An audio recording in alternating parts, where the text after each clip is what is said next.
رجعنا معكم مشاركة مرة أخرى في صباح القاهرة، واللقاء الحواري الأول في صباح القاهرة يوم السبت 26/11/2022. صوت العرب من القاهرة. أنا دايما وأبدا أقف إجلالا وتعظيما وأرفع القبعة لأي من هم من ريحة الإذاعة المصرية، وأخص منها اليوم إذاعة صوت العرب من القاهرة. معانا ومعاكم من الشقيقة الإذاعة المصرية العظيمة المخرج الإذاعي في إذاعة صوت العرب الأستاذ هادي فؤاد، الحاصل على الجائزة الأولى في مهرجان الإعلام العربي في دورته 22 المقامة في الرياض، وذلك حول دراما الخيال العلمي. أستاذ هاني، نورتنا وسعدتنا. متشكر جدا. سعداء بوجود حضرتك معانا النهارده، وأنا دايما بكون سعيد لما يكون حد من الشقيقة الإذاعة المصرية معانا هنا. تمتعونا. أنا أسعد. متشكر جدا. وكمان يعني أنتم كثير الحصول على الجوائز وتستحقونها حقيقي، يعني لأنه عندكم مجهودات عظيمة جدا وعندكم أفكار عظيمة أيضا جدا، وهكذا هو حال الإذاعة المصرية. الأول أنا عاوز يعني أروح عشان هتكلم كتير على الإذاعة، والإذاعة فيها كلام كتير قوي، يعني لو قعدنا حلقات كتيرة جدا لن نوفي الإذاعة المصرية حقها. وكمان إذاعة صوت العرب من القاهرة. يا ريت هبدأ بالجائزة معاك، من دراما الخيال العلمي والحدوته، واخد منها الحوار كله. قول لي موضوع الجائزه ايه؟ في البداية المهرجان اسمه المهرجان الإعلام العربي، ده بيقام تحت مظلة اتحاد إذاعات الدول العربية. دي الدورة ال 22. هو بيقام كل سنة في تونس، دي أول سنة يقام خارج تونس. أقيم السنة دي في الرياض في السعودية. كل سنة بيتم إرسال للهيئات الإعلامية في كل الدول، يعني مش الدول العربية بس، في دول أجنبية بتبقى مشاركة في المهرجان ده. يعني أنا فزت عن فئة الدراما الخيال العلمي، مسلسل أطفال اسمه سفروت يجوب الفضاء. هو كل سنة بيبقى بيختاروا في كل فئة سواء تلفزيونية أو إذاعية شكل معين.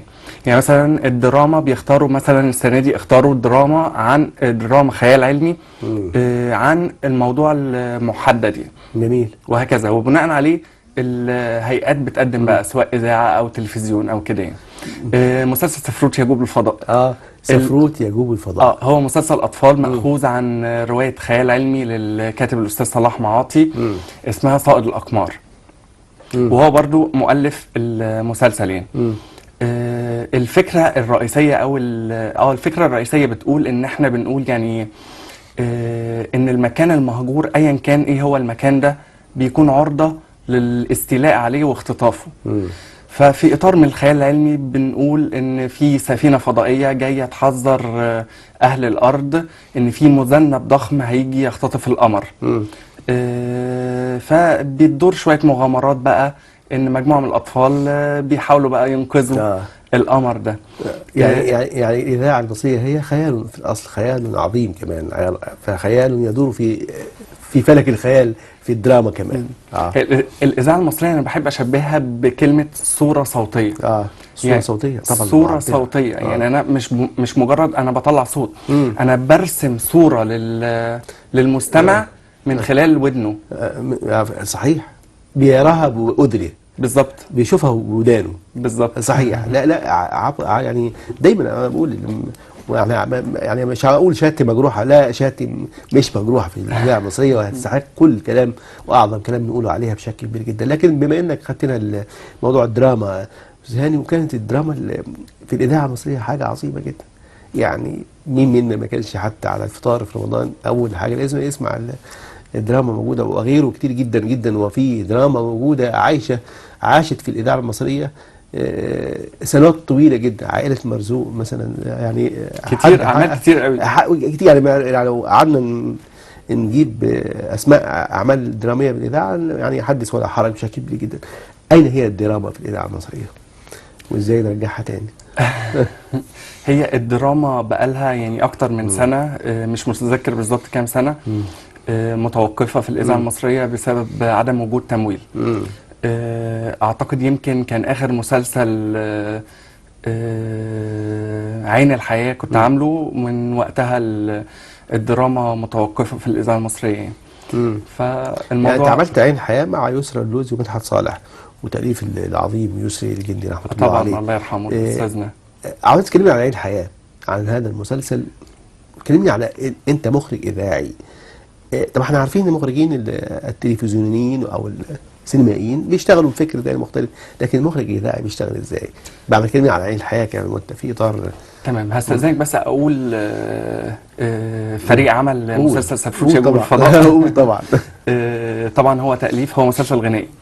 تأليف وأشعار الكاتب الأستاذ صلاح معاطي، ألحان الأستاذ سيد زيادة، توزيع الأستاذ أشرف زيادة، بطولة الفنان محمود عامر والفنان محمد الكاشف، ومجموعة من الأطفال، مجموعة جميلة من الأطفال.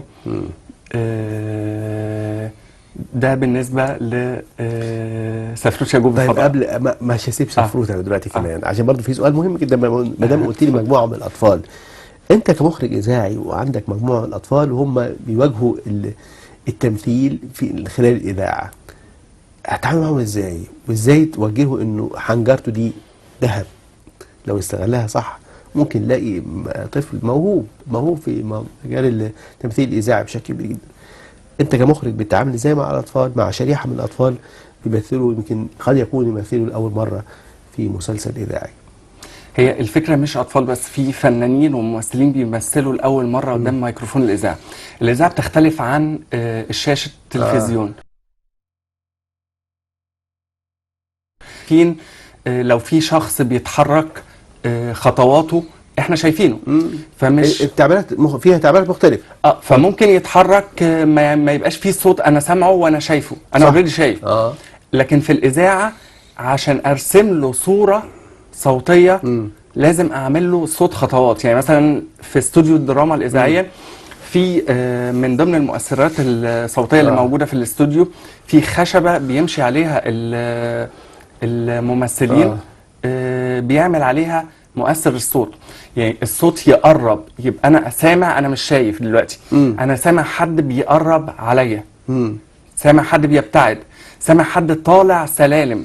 يعني صوت السلالم يعني إيه طالع لفوق او نازل لتحت بيفرق برضه. هو سؤال يعني المؤثرات الصوتيه موجوده، لكن هل الافضل انه مثلا المشي مثلا في داخل الاستوديو هو بيمثل الممثل ابعاد الصوت، انه ابعاد الصوت يعني احنا الحوار كله بيبقى احنا بنرسم صورة صوتية، فانا برسم الحركة. يعني مثلا فلان وهو بيقول كذا اتحرك، بعد، صحيح، قعد، صحيح، الصوت بيبتعد. واحد جاي من بعيد الصوت بيقترب من الميكروفون. صحيح. الابعاد عشان احس انه المسافات هي الابعاد، رسم المسافات. بالظبط، الابعاد، الصوت، الحوار، المؤثرات الصوتيه، كل الموسيقى، كل ده بيرسم معايا صوره صوتيه. جميل جدا. يبقى التعامل مع الاطفال برضو تاني صعب ولا من السهوله بمكان وهم فرحانين جايين فرحانين وبتاع؟ هم طبعا بيبقوا جايين مبسوطين. بيبقى فيهم ناس كتير، مجموعه كبيره موهوبه يعني، فبيبقى جميل ان حد من الاطفال دول يعني بتتعامل معاه وبتدربه وكده. هو ممكن الطفل ده يطلع حاجه كبيره في المستقبل، يطلع فنان كبير، يطلع مذيع او مذيعه، وده حصل كتير قبل كده يعني. صحيح. دايما الفنانين الكبار اللي بيمثلوا في الاذاعه بيحبوا المخرج يوجههم. هو فنان كبير، ده حقيقي وحصل فعلا. دايما يقول له لا، يعني يقول لي ادائي انا كويس هنا، محتاج ايه ازود الاحساس، يعني التفاصيل دي. هو حريص كل الحرص انه المخرج اللي سامعه كويس قوي، سمع اداؤه، حس اداؤه كمان. وده اشوفه يعني من الفنان بيعمل ده، فنان يعني بيحافظ على نفسه بشكل كبير جدا. فهل ده حصل بالفعل؟ حصل بالفعل. يعني مثلا على سبيل المثال في مسلسل عين الحياة، الفنانة الجميلة ونجمتها الحلوة يسرى اللوزي كانت بتقول لي وجهني، يعني قول لي اعمل ازاي، قول لي لو عاوز الاداء بشكله ايه. بالظبط. يعني ما كانش عندها مشكلة في النقطة دي خالص. يعني انا احترم النجم ده اكتر. صحيح، انه بخاف على نفسه. بالظبط، خاف على نفسه وعاوز يطلع في افضل شكل ممكن. والمخرج هو كمان هو الحاضنه الكبيره جدا للعمل، هو اللي شايف كل عناصر العمل. فهو عاوز العمل بتاعه يبقى يطلع في احسن صوره ممكنه بشكل كبير جدا. طيب عين الحياه مع عين مدحت الحياة صالح. التعاون الثاني مع الكاتب الكبير الأستاذ يسري الجندي الله يرحمه. وده من أسعد الحاجات اللي حصلت لي في حياتي، إن أنا أتعاون مع كاتب في قيمة أستاذنا الأستاذ يسري الجندي. التعاون الأول كان في مسلسل الصندوق الأسود، وبرضه أخدت عليه جايزة أحسن مسلسل اجتماعي إذاعي في مهرجان الإذاعة والتلفزيون اللي أقيم في مصر هنا هوت. ده كان 2013. الأستاذ يسري الجندي قدم فيه شكل جديد في الكتابة. صور كمان بتاعتك موجودة الأستاذ يسري الجندي قدم فيه شكل جديد في الكتابة الإذاعة المصرية. وبالتالي طبعا أنا كنت محتاج ان انا اقدم شكل جديد في الاخراج عشان اخرج بيه الشكل اللي قدمه كاتبنا الكبير الاستاذ يسري الجندي. كان بطولة مجموعة كبيرة من النجوم مع الاحتفاظ بالالقاب: يسرى اللوزي، مدحت صالح، ناصر سيف، شريف خير الله، حنان شوقي، ميرنا وليد، نجوم مجموعة كبيرة قوي يعني، عشان انا اسف لو هنسى اسماء يعني. طيب العفو كتير. استاذ هاني، كمان الفكره من التعاون مع النص لما يكون كاتب النص يسري الجندي كاتب عظيم بشكل كبير جدا، يعني ممكن تروح للاستاذ يسري الجندي وتقول له يعني انا وجهه نظر اخراجيه انه عاوز احط دي كذا، ولا انت بتسلم الامر كما هو موضوع من الكاتب الكبير بشكل كبير؟ لا طبعا ده جمال الكتاب الكبار الاساتذه. ايوه انا بتكلم على جمال الاستاذ يسري الجندي. طبعا انا كنت دوشه ليل نهار، سواء زيارات منزليه او سواء تليفونات، اتصالات التليفونيه، سواء قبل كتابه العمل، يعني قبل كتابه الحلقات او اثناء كتابه الحلقات. يعني قبل كتابه الحلقات كنت بتناقش معاه في الفكرة الرئيسية والخط الدرامي الرئيسي والصراعات وكده هوت. وأثناء كتابة الحلقات كنا بنتناقش بقى في الحلقات. طب الشخصية الفلانية، طب هل ممكن يحصل معاها كده؟ طب هل ممكن كذا؟ طب هل كذا؟ المخرج ليه خيال مختلف، يعني خيال كما هو خيال الكاتب برؤية إخراجية. المناقشة بين الكاتب والمخرج هي اللي بتنجح العمل. هي بتطلع يعني هي دي بالظبط، هي دي يعني البذرة الأولى لنجاح العمل الفني. لأنه تضع التصورات، كل واحد بيضع تصوراته وتضموا التصورين على بعض كده فتطلع منتج تصور عظيم بالظبط بشكل كبير. ومن خلال المناقشات دي أنا بفهم يعني الفكر الرئيسي اللي عايز يقوله الأستاذ يسري. الرؤية بالظبط. الرؤية الرئيسية المخرج بيفهمها من خلال مناقشته مع الكاتب. صحيح. طب نشوف يسرى اللوزي ونرجع تاني. نشوف يسرى الفنانة يسرى اللوزي ونعود مرة أخرى مع الأستاذ هاني فؤاد.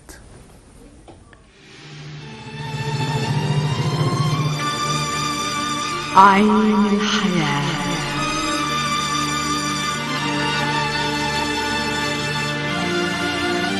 النجمة يسرى اللوزي، عين الحياة. ليه؟ الحزن راح فين؟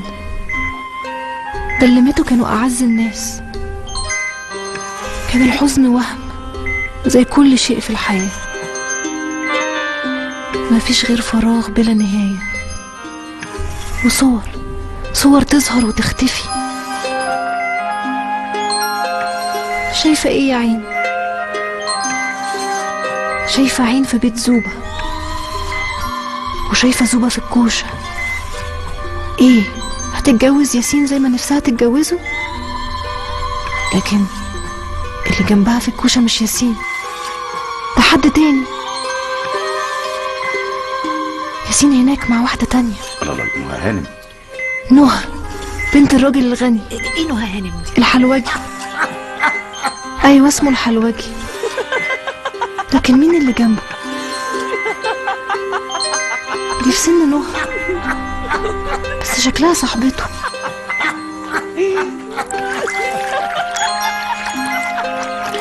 ايوه دي بتصب له كاس وبتقدمهوله.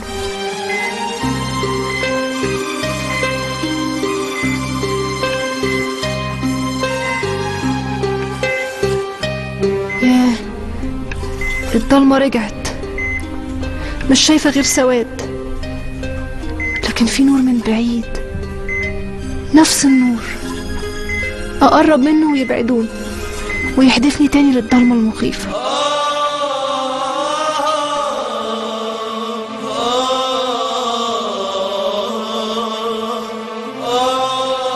عين الحياة للكاتب الكبير يسري الجندي والمخرج هاني فؤاد. ده جزء من عين الحياة لهاني فؤاد والفنانة يسرى اللوزي. حتة جميلة. في سؤال، اتفضل. عندك مشهد إذاعي، احنا في الإذاعة بنسميه مسمع. أو احنا بنسميه بما إنه تلفزيون بنسميه مشهد، بس يتحول إذاعة مسمع إذاعي فيه 2 أو 3 ممثلين بيتحدثوا يعني. انت كمخرج تفضل ان يكونوا موجودين مع بعضهم عشان يتلاقوا في نفس الاحساس والمشاعر، عشان المشهد او المسمع يطلع زي الفل؟ اكيد طبعا. وجود الممثلين وفريق العمل كله بالكامل مع بعضه اثناء التسجيل ده بيكون احسن. لما الممثل بياخد من زميله يعني الاداء طبعا لا بيفرق كتير طبعا. مفيش وجه مقارنه عن بين الاداء اثناء التسجيل مع بعض او اداء كل ممثل لوحده. بس احيانا بنضطر ان احنا ناخد بعض المسامع بالشكل التاني. المسمع احيانا بنضطر نسجل بعض المسامع بالشكل التاني لاسباب كتير. يعني مثلا على سبيل المثال اثناء تسجيل المسلسل ده مثلا النجمه يسرى اللوزي كان بيبقى عندها عمل تاني تصوير في اكتر من عمل تاني. وبالتالي مش كل المواعيد التسجيل كانت بتبقى موجوده فيها، فكنت بضطر مثلا اخد لها بعض المسامع لوحدها.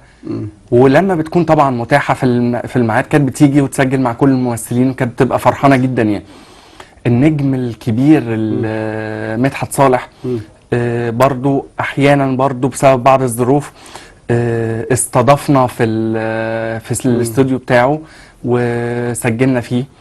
الفنان الكبير عبد الرحمن ابو زهره طبعا العملاق العظيم عبد الرحمن ابو زهره.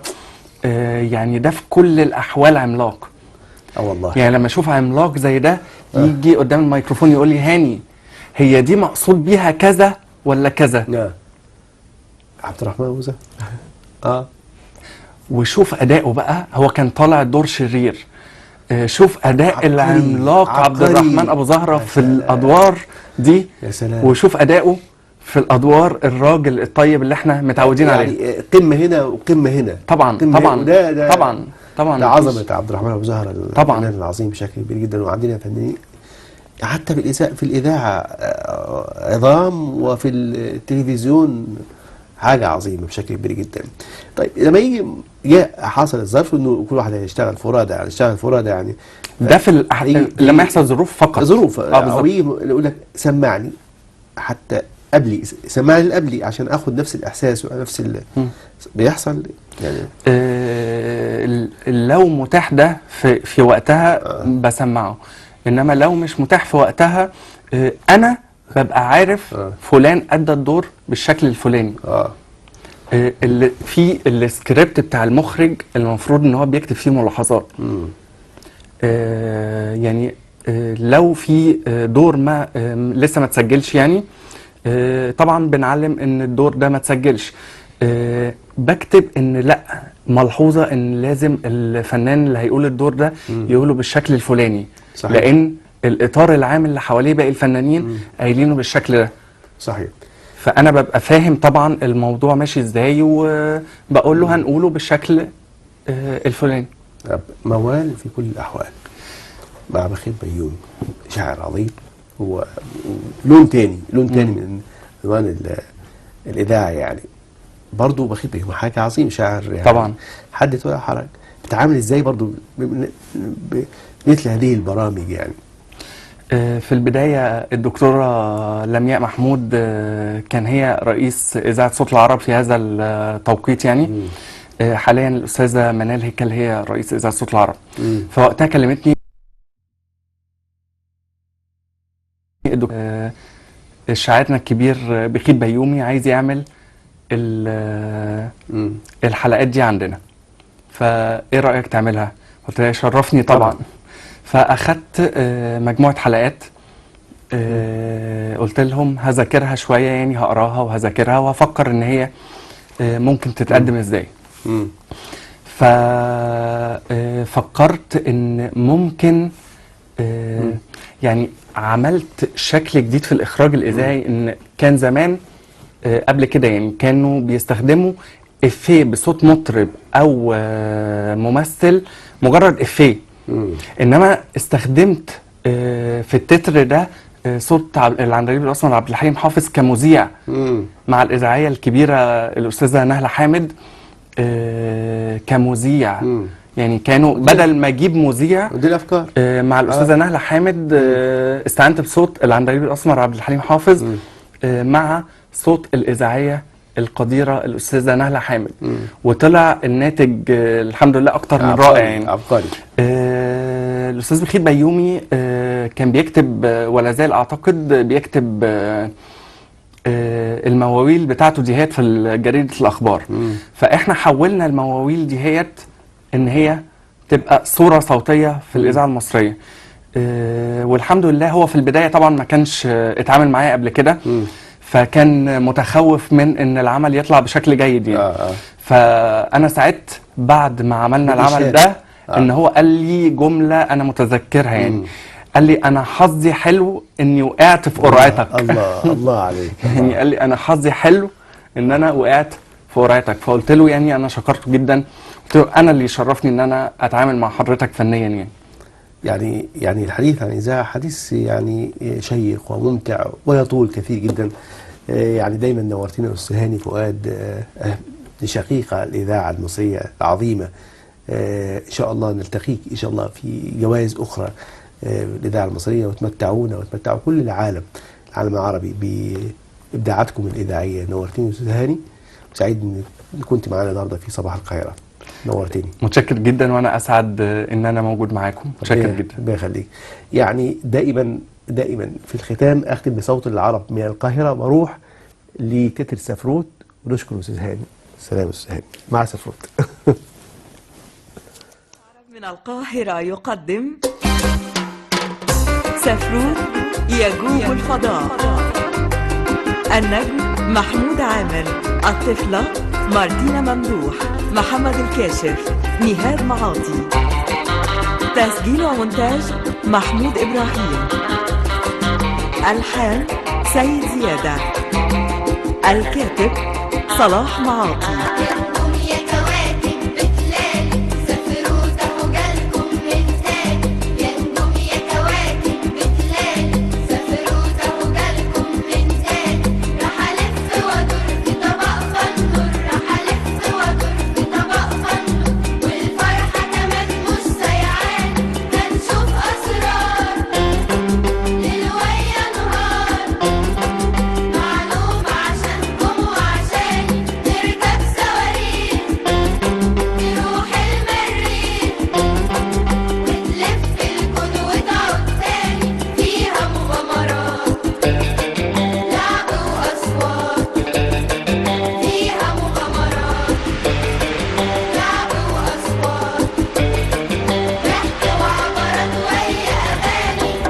يلا هنبتدي.